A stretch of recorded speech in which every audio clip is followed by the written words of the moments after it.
Soundstripe. Bienvenue dans Cœur à Cœur, le podcast où l'on se retrouve chaque semaine pour parler de ce qui nous touche, de ce qui nous questionne et de ce qui nous fait grandir.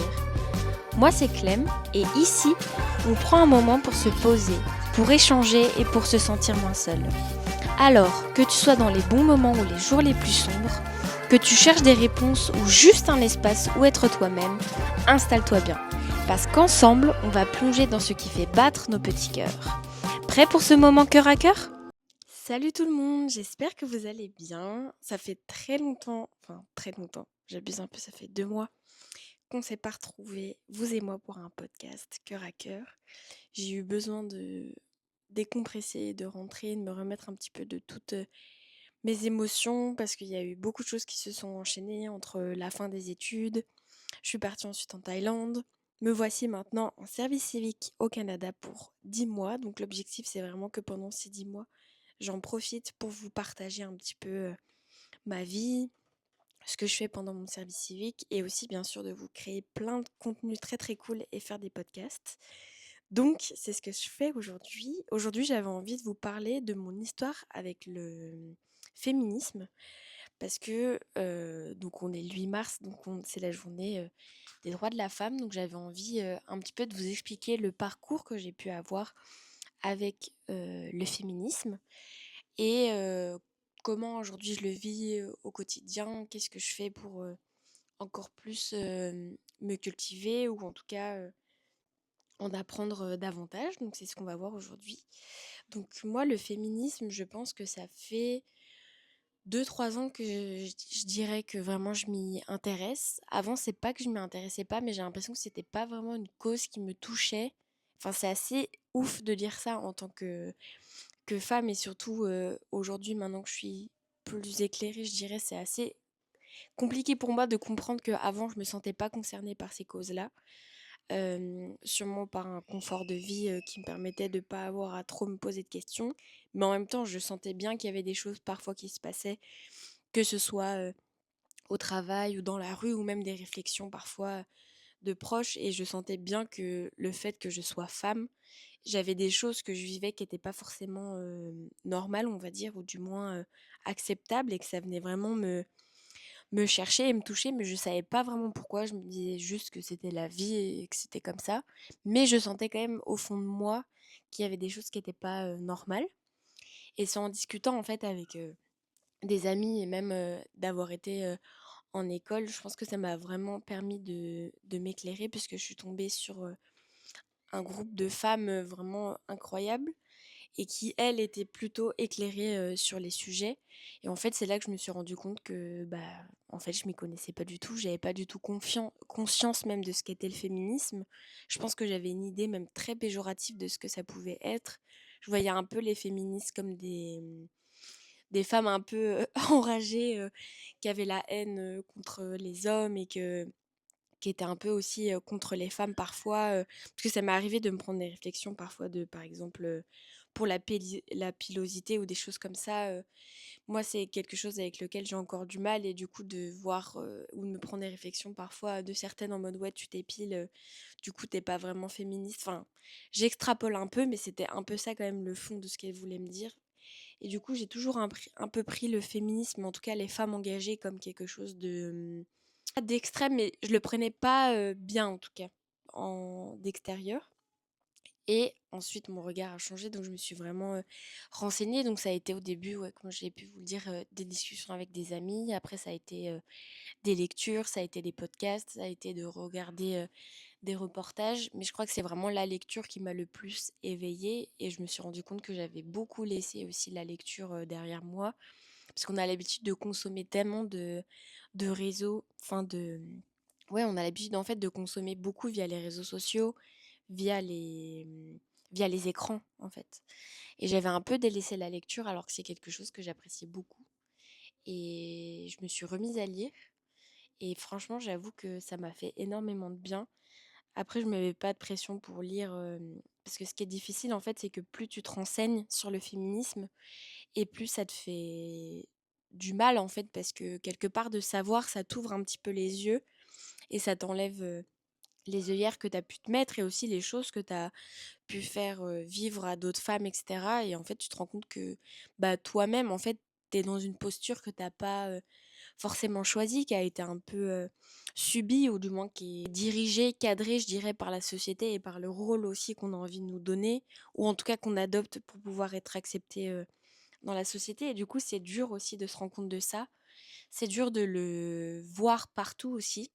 Moi, je pensais que c'était que de personnes extérieures, mais en fait, quand on se rend compte que ça devient, même jusqu'au travail, des discriminations, ou la typie de genre, ou enfin, ou juste des éléments. En fait, c'est tellement invisible, imperceptible que parfois on a l'impression que c'est rien, mais en fait, quand on y réfléchit, par exemple, quand on va te couper la parole, etc., et que pendant une conversation, tu vas voir qu'en fait, on coupe la parole que aux femmes, ou que tu peux pas vraiment t'exprimer comme tu veux, ou que tu vas être jugé, ou que quand tu vas dire ce que tu penses, on va te dire ah ouais, je pensais pas que t'étais comme ça, ou ce genre de choses.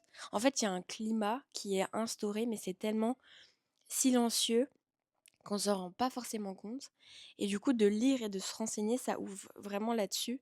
Et c'est dur. Et moi, ça m'a vraiment mis en colère, et parfois je le suis encore, de me rendre compte que, punaise, c'est juste parce que je suis une meuf, je subis des choses que j'ai pas choisies, et qui me sont, ouais, ça m'est imposé, quoi. Et c'est vraiment parfois insupportable, même de réussir à rester, hem, comment dire? Bah, rester neutre face à ça, parce que comment être neutre alors qu'on est au courant et que on voit même que les hommes, ouais, autour de nous, c'est dur de réussir à gérer aussi les relations qu'on peut avoir avec eux, qu'elles soient amicales, amoureuses, ou même, dans la famille. C'est dur parce que, en fait, c'est tellement compliqué de réussir à tout dissocier sans être trop en colère. Tu as envie de te mettre à détester absolument tous les hommes qui existent sur cette terre, mais en même temps, bah, les relations que tu entretiennes avec eux, parfois, elles te font du bien, et tu te rends compte aussi que eux-mêmes sont bloqués dans des carcans qui leur ont été imposés aussi par le patriarcat notamment, et qu'en fait, on est tous, chacun un peu dans des cases et avec des rôles qui ont été identifiés, ou en tout cas pré-insérés dans notre cerveau et dans nos fonctionnements, qu'en fait, parfois, on se rend même pas compte que c'est des comportements qui peuvent être problématiques. Et, et là où c'est le plus dur aussi, je trouve, c'est dans le couple. Réussir à entretenir une relation, je parle de relation hétérosexuelle, c'est assez compliqué en tant que femme quand tu te renseignes, ouais, sur ces sujets-là, parce que quand tu vois toutes les inégalités qu'il y a, que ce soit au niveau de la charge mentale, de la répartition des tâches, même j'écoutais un podcast qui parlait du patrimoine des femmes, du pouvoir d'achat, de l'argent en fait au sein du couple, et il y a tellement de sujets en fait qui touchent les femmes que c'est très compliqué de réussir à dissocier tout ça. Donc il y a vraiment eu une période, je dirais, de colère, ou un peu de ras-le-bol, je pense, de ma part, où vraiment j'en avais marre, et aussi de, ouais, c'est ça, de plus tu te renseignes et plus ça te fait souffrir. Donc ce que j'ai fait, c'est que j'essaye aujourd'hui de, bien sûr, toujours continuer à me cultiver, parce que je suis persuadée que le savoir est une arme, et que c'est très important de continuer à se cultiver pour pouvoir dénoncer des comportements qui sont abusifs, ou du moins qui nous plaisent pas, et aussi pour nous en tant que femmes de comprendre un peu mieux dans quelle société on vit, etc., et pour pouvoir le vivre le mieux possible. Mais du coup, ouais, j'essaye de toujours continuer à me cultiver, mais un petit peu moins, ou en tout cas à des périodes où je sens que je suis apte psychologiquement et mentalement pour pouvoir ingurgiter en fait tout ce que je lis, parce que parfois, ouais, c'est vraiment compliqué, ça fait énormément réfléchir, et ça met beaucoup de choses en question aussi sur soi, sur comment on est. Est-ce que en fait on est vraiment soi par choix, ou est-ce que on s'est un peu façonné et adapté suivant ce que les gens attendaient de nous? Enfin, il y a vraiment tout un questionnement là-dessus, et de pression aussi sociétale, et c'est sûr que c'est pas évident. Donc du coup, si j'avais un conseil à vous donner, en tout cas, c'est de continuer à vous cultiver, ne pas vous limiter aussi parce que les gens peuvent vous dire ou vous faire croire en tout cas. Je pense que le plus important, c'est vraiment de bien s'informer, d'apprendre à aller chercher les informations aussi, parce que le problème, c'est qu'aujourd'hui, on est tellement habitué à recevoir les informations toutes prémâchées, toutes faites, que c'est compliqué.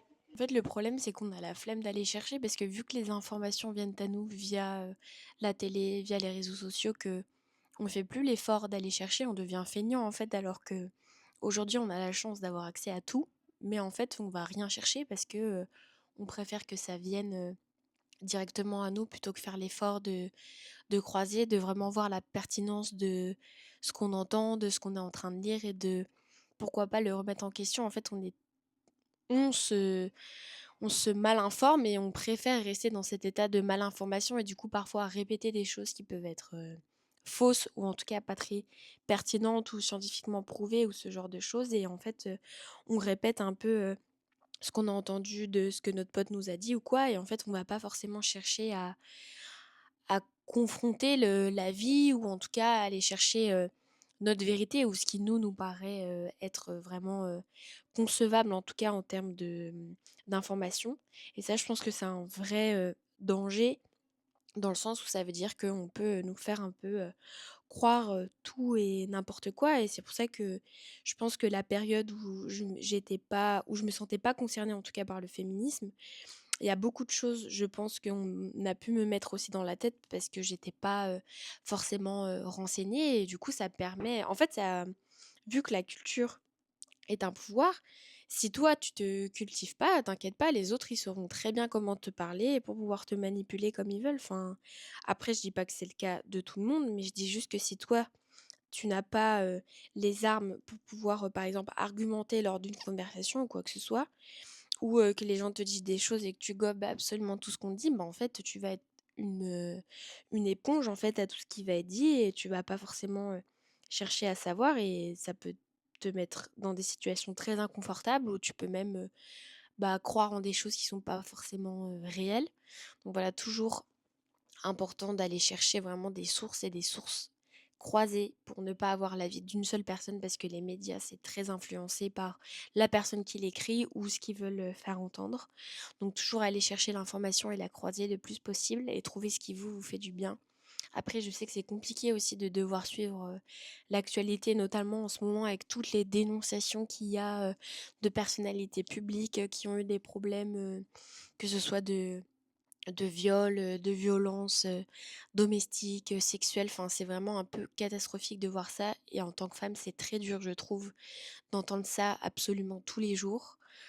Comment réussir à continuer à vivre normalement alors qu'on entend que tous les jours, il y a des femmes qui ont été abusées. Donc ça, c'est quelque chose qui est assez compliqué. Mais je pense qu'on peut pas non plus euh, complètement se couper du monde et vouloir être au courant de rien.